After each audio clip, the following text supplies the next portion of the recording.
पिछले पार्ट में हमने देखा था कि कैसे राजा ने कई सारी कठिन परिस्थितियों का सामना करने के बाद जादुई टापू का नक्शा प्राप्त किया।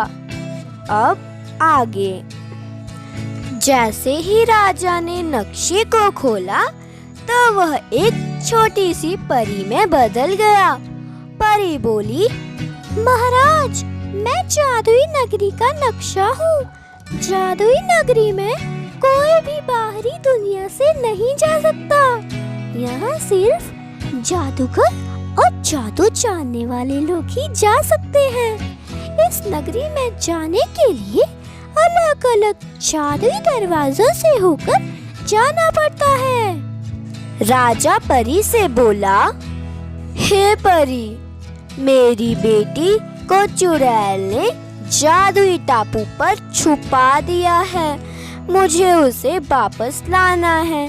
तुम मुझे बताओ कि मैं कैसे अपने बेटी को बचा सकता हूँ।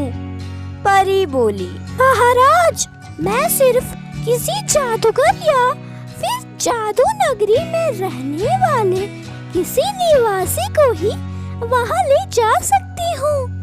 इसमें मैं आपकी कोई सहायता नहीं कर सकती, लेकिन एलेक्स कर सकता है क्योंकि यह जादुई नगरी का राजकुमार है। इसकी यह हालत चुड़ैल के श्राप के कारण हो गई है।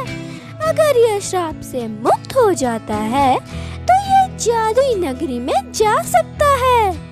एलेक्स बोला, महाराज, मेरे पिताजी जादुई नगरी पर राज करते थे। मैं सुखपूर्वक अपने परिवार के साथ रहता था। मेरा जन्म एक खास नक्षत्र में हुआ था।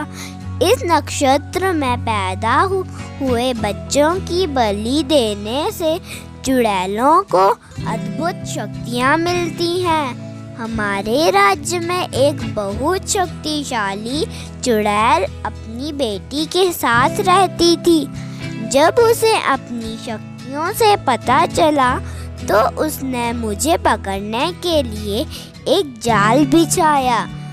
जब एक दिन पिताजी शिकार पर गए थे, उस दिन वह एक गरीब और असहाय बुढ़िया वन के रास्ते में बैठ गई। पिताजी को दया आ गई और उन्हें अपने साथ महल ले आए। जब वह चुड़ैल अपनी बेटी के साथ वहाँ रहने लगी, चुड़ैल ने धीरे धीरे हमारे मंत्रियों को जादू से अपने वश में कर लिया और मेरे पिताजी को कैद कर लिया। वह मेरी बलि देने के लिए किसी खास समय का इंतज़ार करने लगी। उसने मुझे अपने जादू से ऐसा बना दिया ताकि कोई भी मुझे पहचान ना सके। आपकी छोटी रानी भी उसकी ही बेटी है।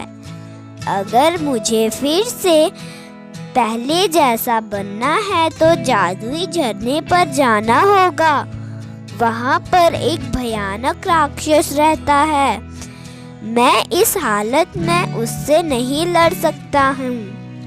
राजा बोला, अगर तुम मेरी बेटी को बचाने का वादा करो तो मैं तुम्हारी पहले जैसे बनने में सहायता करूँगा। क्या एलेक्स पहले जैसा बन पाएगा? क्या एलेक्स राजकुमारी को बचा कर ले आ पाएगा? ये जानने के लिए अगला पार्ट देखें। अगर वीडियो पसंद आया हो तो please like, subscribe and share the video.